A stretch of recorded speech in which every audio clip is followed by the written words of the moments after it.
আসসালামু আলাইকুম আরহামতুল্লাহি ওয়া বারাকাতুহু। আলহামদুলিল্লাহি রাব্বিল আলামিন ওয়াল আকিবাতু লিল মুত্তাকিন ওয়াসসালাতু ওয়াসসালামু আলা সাইয়্যিদিল আমবিয়া ওয়াল মুরসালিন।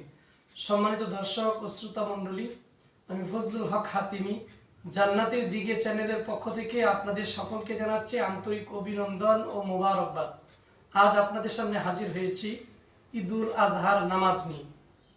সুপ্রিয় দর্শক, আমরা ঈদুল আজহার নামাজ কিভাবে আদায় করব এটা আজকে আপনাদের সামনে প্র্যাকটিক্যালি দেখিয়ে দিব।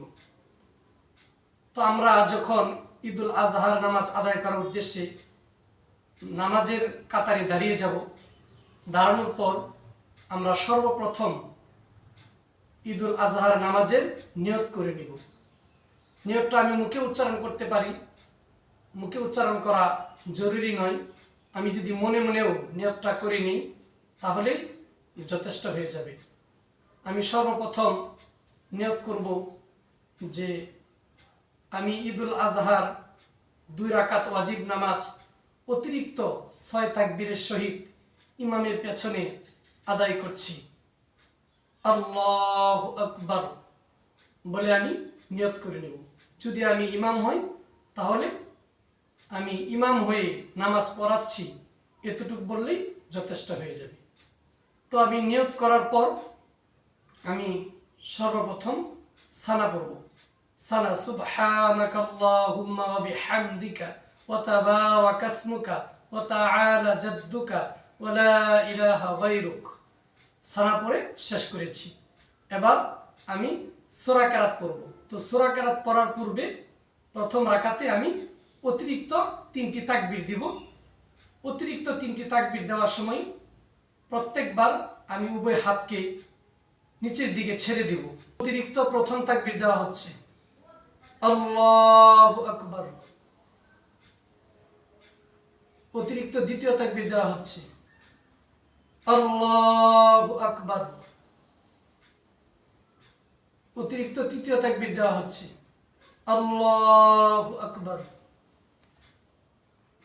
তৃতীয় অতিরিক্ত তাকবীর দিয়ে আমি হাতকে এভাবে বেঁধে নিব।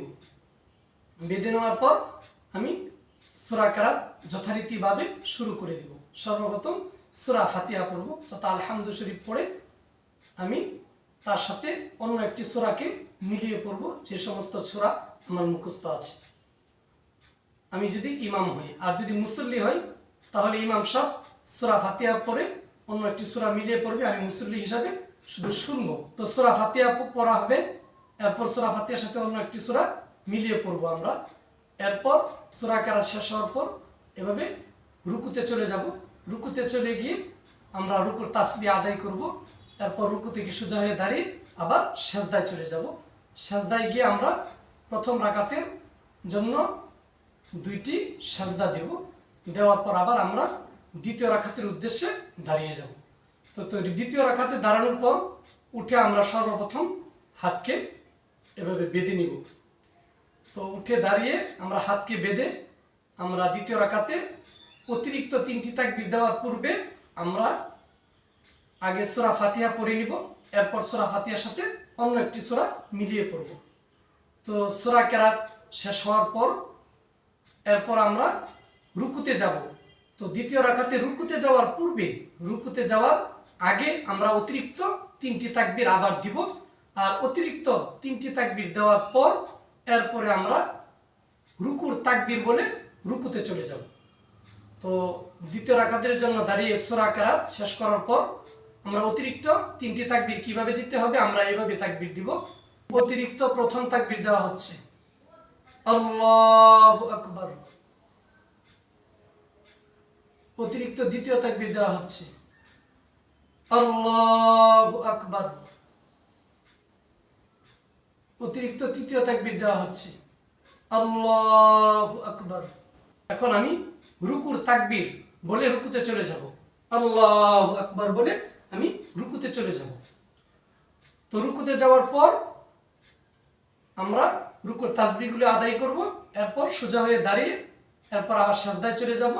সেজদায় যাওয়ার পর দ্বিতীয় রাকাতের উদ্দেশ্যে আমরা 2টি সেজদা করব। সেজদা করার পর এরপর আমি তাশাহুদ তথা তাহিয়াতু দুরূদ শরীফ এবং দোয়ায়ে মাসুরা এই সব কিছু পরে আমি আসসালামু আলাইকুম ওয়া রাহমাতুল্লাহ বলে ডান দিকে সালাম ফিরিয়ে দিব। আবার আমার মাথাকে সামনের দিকে নিয়ে আসব। দ্বিতীয়বার আবার আসসালামু আলাইকুম ওয়া রাহমাতুল্লাহ বলে আমি বাম দিকে সালাম ফিরিয়ে দিব। তো আমরা 2 রাকাত ঈদুল আজহার নামাজ প্র্যাকটিক্যালি দেখলাম। তো আসলে এই 2 রাকাত নামাজের মধ্যে প্রথম রাকাত এবং দ্বিতীয় রাকাতের মধ্যে কি পার্থক্য এটা আমরা জানব। আর কোন জায়গার মধ্যে সাধারণতভাবে দেখা যায় ঈদের ময়দানে মুসল্লিরা ভুল করে থাকে।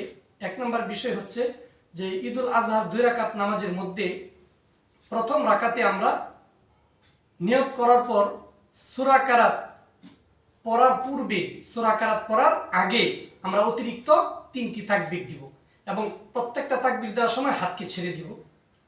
তো প্রথম রাকাতে সূরা কেরাতের আগে অতিরিক্ত 3টি তাকবীর দেওয়া হচ্ছে বা দিতে হবে। আর দ্বিতীয় রাকাতের জন্য যখন উঠব, দ্বিতীয় রাকাতে আমরা উঠেই সর্বপ্রথম সূরা কেরাত পড়ে নিব। সূরা কেরাত পড়ার পর রুকুতে যাওয়ার আগে আমরা অতিরিক্ত 3টি তাকবীর দিব এবং প্রত্যেকটি তাকবীর সময় হাতকে ছেড়ে দিব। এরপর চতুর্থ তাকবীর দিয়ে আমরা রুকুতে চলে যাব। চতুর্থ তাকবীরটা হচ্ছে রুকুর তাকবীর। তো অতিরিক্ত 3 তাকবীরের পরে আমি রুকুর তাকবীর দিয়ে রুকুতে চলে যাব। তাহলে প্রথম রাকাত দ্বিতীয় রাকাতের মধ্যে পার্থক্য হচ্ছে যে প্রথম রাকাতে সূরা কেরাতের পূর্বে অতিরিক্ত 3টি তাকবীর দিতে হয়, আর দ্বিতীয় রাকাতে সূরা কেরাত পড়ার পর অতিরিক্ত 3টি তাকবীর দিতে হয়। সূরা কেরাত পরে রুকুতে যাওয়ার পূর্বে দ্বিতীয় রাকাতে 3টি তাকবীর দিতে হয়। তাহলে আমরা এই 2 রাকাত নামাজের ভিতরে যে পার্থক্যটা, প্রথম রাকাতে সূরা কেরাতের পূর্বে অতিরিক্ত 3 তাকবীর আর দ্বিতীয় রাকাতে সূরা কেরাত পড়ার পর অতিরিক্ত 3টি তাকবীর, এরপর রুকুতে চলে যেতে হয়।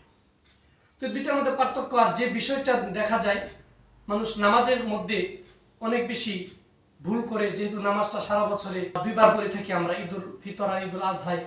তো এই নামাজটার ভিতরে দেখা যায় মানুষ তাকবীর দিতে গিয়ে আল্লাহু আকবার বলে অতিরিক্ত তাকবীর যখন দেয় হাত বেঁধে ফেলে। এটা ভুল। অতিরিক্ত তাকবীরের সময় কোনো ক্রমে হাতকে এভাবে বাঁধা যাবে না, বরং অতিরিক্ত তাকবীরের সময় হাতকে ছেড়ে দিতে হবে। দেখা যায় অনেকেই অতিরিক্ত তাকবীর 3টা যখন দেয় আল্লাহু আকবার, কেউ এভাবে বাঁধে, কেউ ছাড়ে, কেউ এভাবে বেঁধে ফেলে, আবার কেউ ছেড়ে দেয়।